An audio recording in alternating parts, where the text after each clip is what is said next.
Tampa Bay is an incredible environment that is absolutely loaded with redfish.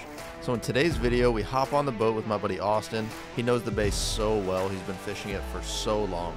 He's really got the redfish dialed in on artificial. So we're gonna walk you through the specific rod and reel setup that we're throwing and the line that we've got on it, as well as the bait that we're gonna be throwing.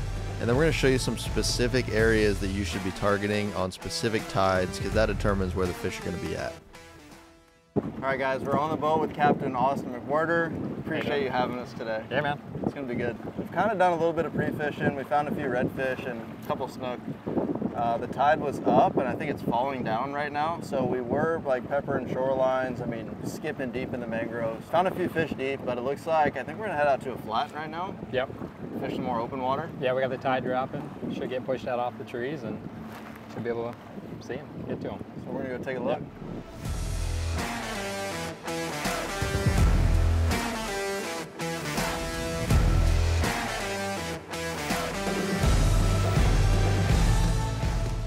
So we're sitting here in about a foot and a half of water, something like that, probably. Got some really nice mangrove shoreline that we're looking at. And we got some nice mixed bottom. It's sand and mud, and there's a little bit of grass mixed in too. And there's some nice sand potholes mixed in. But one really big thing for this type of sight fishing is the importance of good glasses. You know, throwing cut bait up in the mangroves is, I mean, they're not that important for something like that. They're definitely not gonna hurt, but for something like this, it is 100% necessity when we're sight fishing. You gotta be able to see what the fish are doing so you can catch them. I've got green mirror Costas. What are you wearing, Austin? I have green mirror Smiths. There you go, he's got green mirror too. And for stained water like this, the amber base of the green mirror lenses, which is what most of them are, just gives you the ability to see really well. A lot of the blue mirror have a gray base, which is gonna block more light and just kind of keep you from seeing things. But the amber or copper or green mirror lens is really what you want to be fishing, because you got to be able to see what you're doing in here. If you can't, there's not much you can do to catch these fish. He's coming, he's coming. Let him eat it, let him eat it. Oh. Dude, I thought he was going to smash it. I just want to pull it away. I don't know why. Little bit, little bumps. He sees it, he sees it. Nice fish. Good work, dude. That's the one I saw tip up in there. It came together that time. Nice work. That's a good little fish. He's in like 6 inches of water up there.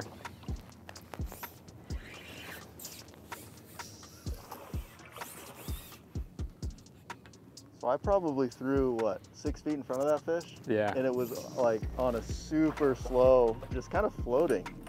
Yeah, he had his head down on the bottom, like he was looking for little crabs or something out of that mud.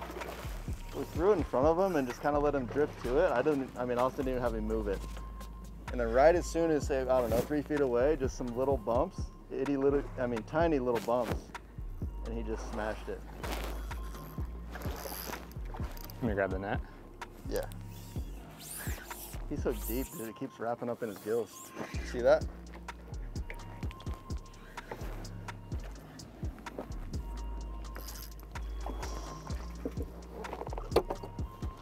Nice fish.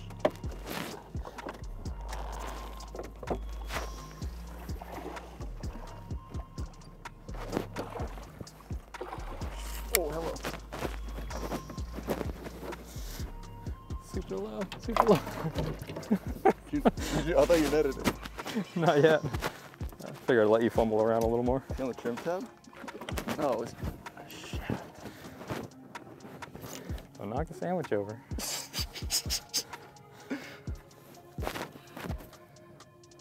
Where is he at? He's probably trapped underneath here.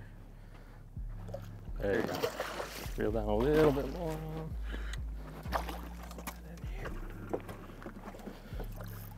Dude, that's a nice fish for as shallow as he was. Let's go.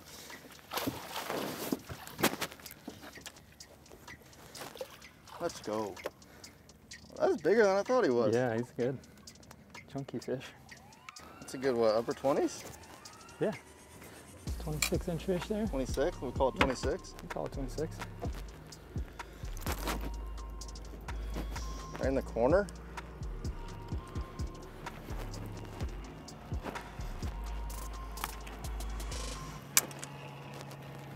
Pretty fish, huh? Get a revive on it and get it back.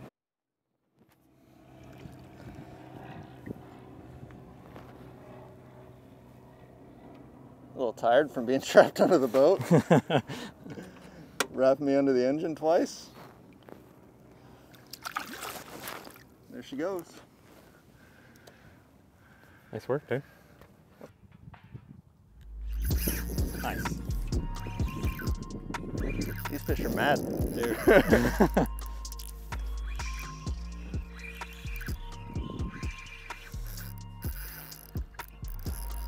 It's an angry little fish. He's not happy about the hooking him.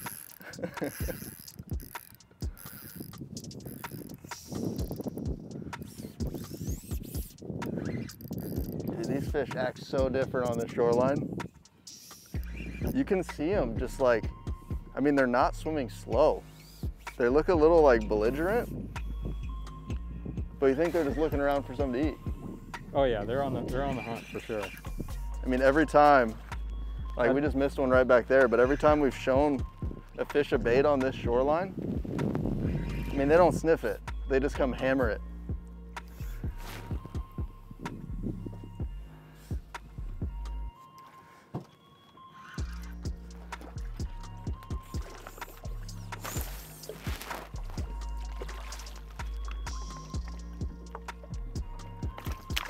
Oh, well, that was a good release. Perfect release. This type of sight fishing is definitely the most fun way to do it. There's nothing like it. When you see a fish floating there or tailing or eating something off the bottom and you throw a bait out in front of him, I mean, you're reacting to the fish. You throw the bait out there, you let it sit, he's not gonna eat it. You pull it away too fast, which you saw me do, they can't get to it. So you're really reacting to the fish and getting the fish to eat. There's nothing like it. It's not like throwing a piece of cut bait in the mangroves and you wait for the fish to come eat it, which is still great, or throwing a shrimp under a bobber and seeing a bobber go under, which is still fun. This is totally different. This is like bow hunting. You got to be close to the fish, you got to see it, and then it takes some skill to get the bait presented properly and then provide action that makes the fish want to eat it. So the gear required is extremely important because you got to be dialed out there. So let's go over the gear that we're using out there. So this is the setup. It is a Florida Fishing Products Bahia 2500. This is their middle tier reel. It's 195 bucks. It's absolutely phenomenal. So this little 2500 has 22 pounds of max drag. 22 pounds. It's ridiculous in a reel this size. You got plenty of stopping power for just about anything inshore. So we've got that spooled up with Cortland 8-pound master braid. And I know 8-pound doesn't sound like much, but check out this video of line strength and really how hard you can pull on a rod and reel. It's very eye-opening. But 8-pound master braid, we've got a 25-pound Seagar leader on there. And then here's the rod that we're throwing. So this is a bull-based Stealth Sniper. It is a 7-foot, 5 to 10-pound, medium light, fast action. So fast action is 100% necessary for doing this type of fishing. This little bait is a 1/8 ounce Zman Texas eye with a 3-inch Zman minnows in the root beer gold color. And having a light rod with a fast tip like this, I mean, combined with a light line too, allows you to throw this light bait extremely far. Some of the casts that we were making were, I mean, well over 150 feet because the fish were spooky. And having the light line and a light rod like this allows you to really sling that bait out there to the fish and hopefully get them to eat. Now, if the tide was higher and the fish were way back in the mangroves, I would probably step it up to a 6-12 medium or possibly an 8 to 17 medium fast. But the thing there is you're really gonna start hurting your casting distance of this little bait, which is not a big deal if the fish are way back in the mangroves. But since the tide was low, the fish didn't really have too far to go. They couldn't really get me in a lot of trouble. And then we're fishing open flats too. So a medium light power rod like this is really all I needed to get the job done out there. If you want to pick this up, we'll have links to all this stuff down in the description. So now let's get back out there. Is that a snook? Yeah. He smashed it. He did. This is a redfish video, but things happen. Oh, did you get you deep, huh? I guess. Maybe I got you under gill plate. Be like that. Because I said it was a redfish video. So Yeah. You gotta get out of here. He's in that shadow right now. Straight in front, right? Yeah, he was pushing left, so it probably put Oh, back. there he is, going right. Oh yeah, that's him. Yep. Oh, there might be two. I just put it, you know, 10, 15 feet down the shoreline in front of him. There Or you go. 30. Just wait, just wait. Might work. Kind of need him to come out of that shadow anyhow. You got him? No, do you? No. Oh, he's on it. I think he's right next to it. Bump it. I don't see him anymore. No. Oh, he's still there. He was right next to it. See him going straight in now? Into the shadow. I'd go past that point. It's real shallow down there, so he can't go like around the corner. He's got to come out to the right. I think so just go. I think he turned back left. Did he turn around? He went right into the left. Yeah, he's going left now. He's right off the shadow, like a foot off the shadow, moving left. Just go into that pocket. There you go. Leave that. Wait for him. Don't move it because he's kind of cutting in.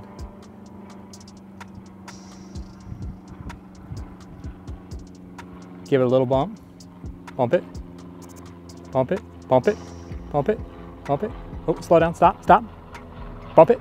Bump it. Bump it. Bump it. That's work. so cool, dude. Yeah. He almost left it.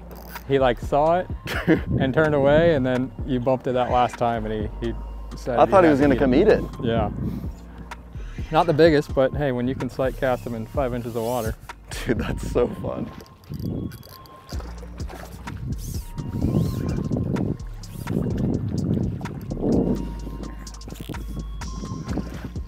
There's nothing like seeing the fish like that. No, it's as good as it gets. I'd rather catch one that size in 5 inches of water than Oh, 100%. one 10 inches, you know, where I couldn't see them. 10 inches bigger. These fish just want to be pampered in here.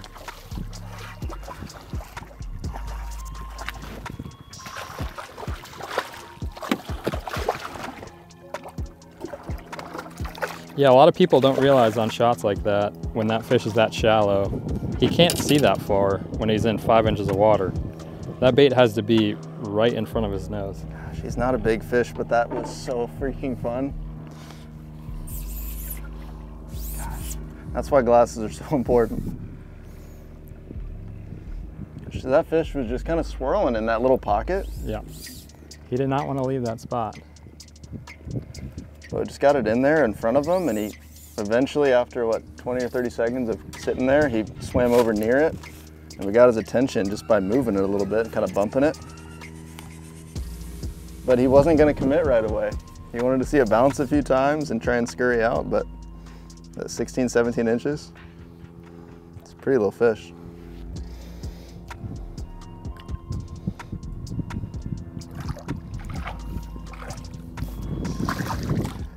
Seriously cannot thank Austin enough for getting us out there and showing us these fish and what he does 4 or 5 days a week.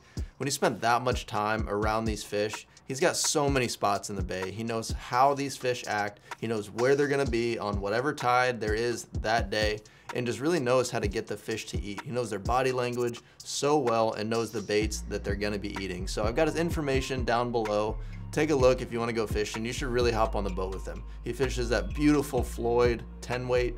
It is an awesome boat, rides like a dream, and floats in like 6 inches or something crazy, which we were definitely using that 6-inch draft a lot. Those fish were up skinny and you had to get close to them. But thanks for watching, guys. If you liked the video, please like it and subscribe to the channel so you don't miss anything that comes in the future. That's it, guys. We'll see you in the next one.